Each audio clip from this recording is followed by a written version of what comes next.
근데 우리가 보통은 마음의 문제를 정신과에 가서 다루게 되는 분들이 굉장히 많이 있는데, 정신과는 주로 이제 신경 전달 물질 여기에 좀 더 초점을 맞추고 있다면, 심리 상담 이거는 도대체 어디에 좀 초점을 맞춰서 진행이 되는 건가요? 인간은 네. 육체를 가진 육체적 존재, 그러니까 동물적 속성을 갖고 있단 말이에요. 네. 근본 바탕에서는 같은 게 있잖아요. 네. 그러니까 인간도 동물과에 속하니까. 그런데 이제 동물하고 차이는 마음이라는 게 굉장히 복잡하게 작용하는 거예요.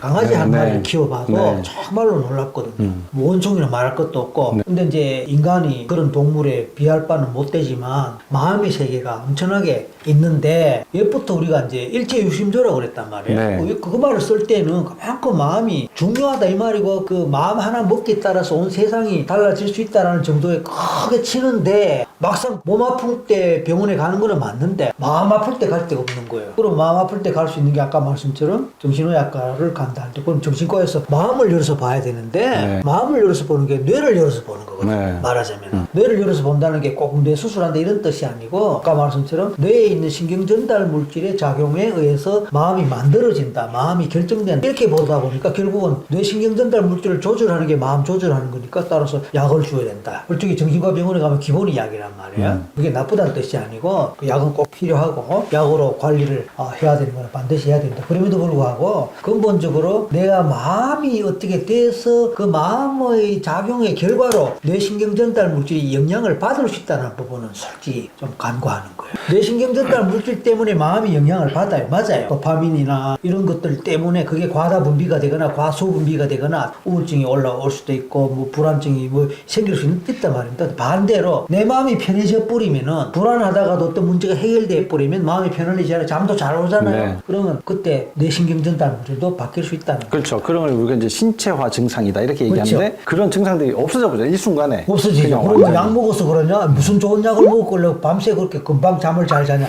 아니란 말이에요. 내 마음이 편안해지니까 그에 따라 신경전달 물질이 다시 바뀌어 버리는 거예요. 그러면 그 부분에 대해서는 안 다루는 것 같아요. 죄송하지만. 그래서 신경전달 물질에 의해서 생기는 그런 마음의 문제, 이런 것들은 약을 먹고 약으로 조절해야 되지만, 반면에 이제 마음을 다스림으로써 그런 부분에서 정신의학과에서는 암만 해도 생물학에 기반하고 있단 말이에요. 의학이라는 게 생물학과 화학에 기반하고 있다 보니까 거기는 마음의 자리가 없다는 거죠. 그래서 이제 그런 차이가 생긴다고 보통 알고 있죠.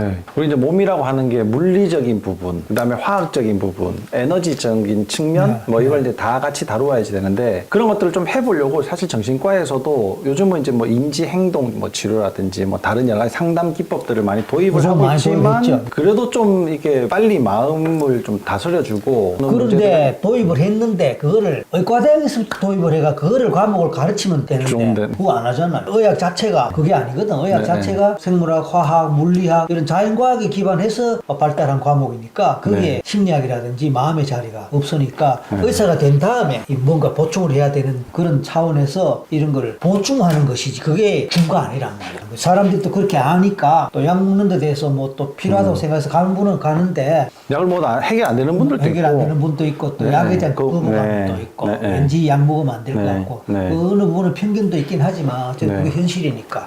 그리고 자기가 이제 이게 약 먹어서 치료될 건지 아닌지가 또 어느 정도 구별이 되시는 것 같아요. 그래서 이제 이렇게 좀 나눠지는데, 사실 저는 외과 의사다 보니까 이게 눈에 보이는 거 이런 것들 위주로 막 이렇게 이제 수술도 하고 치료도 하고 했었는데, 이제 어느 날 마음이라는 것이 어떤 건가 궁금해서 수업을 이제 듣기 시작을 했단 말이에요. 박사님도 심리 상담 전공을 하셨지만 그 중에 큰 무기로 쓰는 것이 NLP를 사용을 하시잖아요. 표현하고 NLP하고.